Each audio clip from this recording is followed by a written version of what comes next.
Hi అండి, అందరికీ నమస్కారం. Welcome back to my channel. ఈరోజు మన వీడియోలో రోహిణీ కార్తె ఈ సంవత్సరం అనగా 2025లో ఎప్పటి నుండి ఎప్పటి వరకు ఎన్ని రోజులు, ఇంకా ఎండలు అధికంగా ముదిరే ఈ రోహిణీ కార్తెలో ఖచ్చితంగా తీసుకోవాల్సిన జాగ్రత్తలు ఏంటో తెలుసుకుందాం. ఎండాకాలంలో చివరి కార్తె అయిన ఈ రోహిణీ కార్తెలో ఎండలు దద్దరిల్లిపోతాయి. ఈ రోహిణీ కార్తెలో వచ్చే ఎండలను రోహిణీ ఎండలు అంటారు. అమ్మో, రోహిణీ కార్తె వచ్చిందంటే చాలు రోళ్లు కూడా పగిలిపోతాయి అని మన పెద్దలు పూర్వకాలం నుండి చెబుతుంటారు. నిజంగానే ఎండ తీవ్రత అంతే ధీటుగా ఉంటుంది. ఈ రోహిణీ ఎండలు మొత్తం 15 రోజులు ఉంటాయి.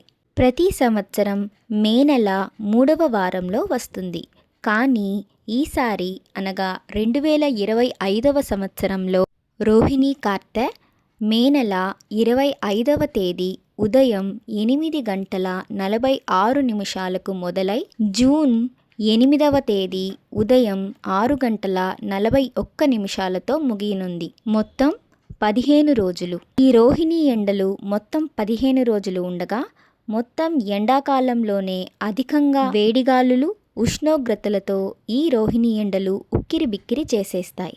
ఉగాది పండుగ నుండి సూర్యభగవానుడు మెల్లిమెల్లిగా తొంగి చూస్తూ మునుముందు సూర్యభగవానుడు తన ప్రతాపాన్ని చూపిస్తాడు.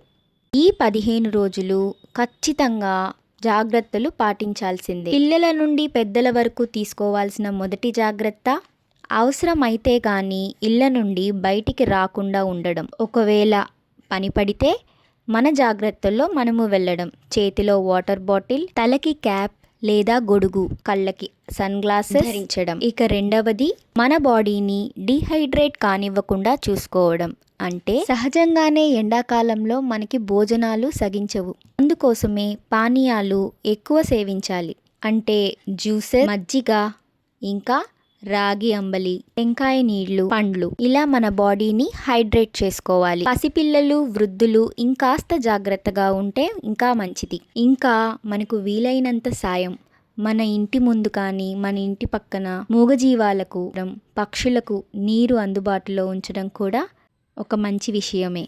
ఈ 15 రోజులు అందరూ జాగ్రత్తలు పాటిస్తూ జాగ్రత్తగానే ఉంటారని ఆశిస్తూ, Thank you for watching. See you in my next video. Please subscribe my channel.